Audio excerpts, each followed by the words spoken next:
Albuquerque, who was convicted of committing hundreds of crimes and even shipped off to some of the toughest prisons in the whole country out in California, is now back here in Duke City. Now, Bob Davis is a free man, which brings the former APD burglary detective closer to his arch-enemy, former APD cop and Torrance County Sheriff Dick Ness. Back in 2005, Davis ended up under Ness's watch after he was convicted for a three-state crime spree back in the 1970s, but Davis never seemed to accept his sentence. This is where Ness comes in. Davis was serving his time in Torrance County when he helped another inmate escape. That's when Ness testified against him. Davis vowed revenge against Ness. He's made several statements to different people that he was going to get me one way or the other. So Davis was then sent to the state prison in Los Lunas, where he escaped by hiding in a delivery truck. And just a few years after that, Davis broke out of the state pen in Santa Fe. Ness says that's when Davis had left directions to Ness's house in his cell phone. This gave cops a clue as to where he was headed. Once caught, he was sent to California to serve half of his time, which was the law, and was released on a strict level of parole in May. Now this is what he looks like now, and again, he is living in Albuquerque. A 7-year Albuquerque police officer veteran resigns. This was the police officer that we recently told you about that was being looked at after telling a pair of neighbors to go ahead and duke it out in order to settle an argument. Well, last month, Gregorio D'Onofrio was checking on a noise complaint at an apartment near Washington and Lomas when two neighbors started arguing. But one of the neighbors suggested that they be allowed to fight. Officer D'Onofrio went ahead and okayed the fight, and so they duked it out.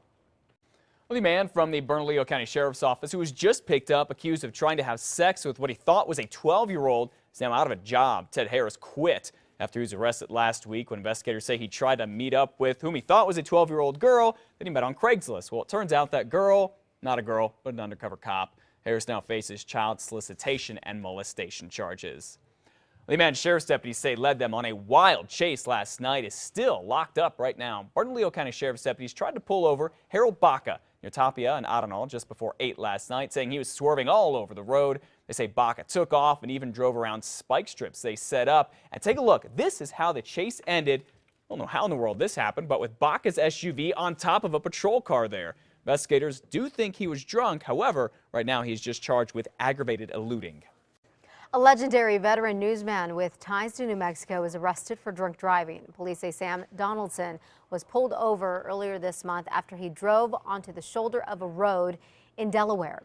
The 78-year-old failed a sobriety test. He was cited and released. Donaldson owns a ranch in southeastern New Mexico.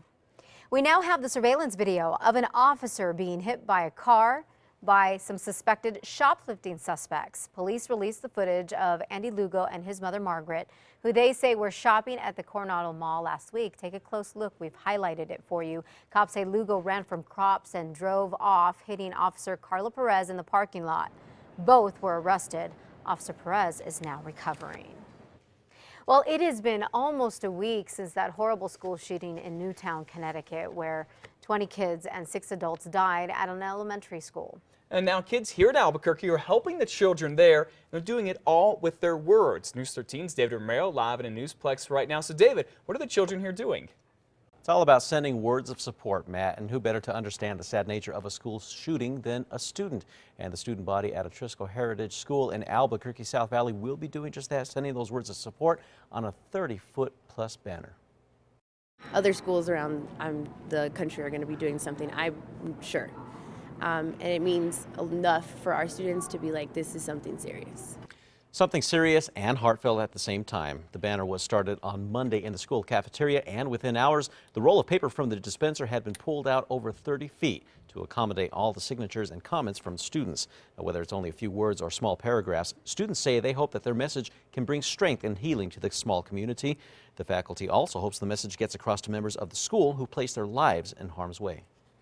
Hey, we're out here in New Mexico, we're probably 2,000 miles away from you, but we're thinking of you. You're in our hearts. What happened to you shouldn't happen to anyone. And Atrisco Heritage isn't the only school doing something. We spoke with the activities director at Volcano Vista High School, and she told us that that school is collecting a number of stuffed teddy bears, which will eventually be sent to Sandy Hook Elementary School in Connecticut. Matt, back to you.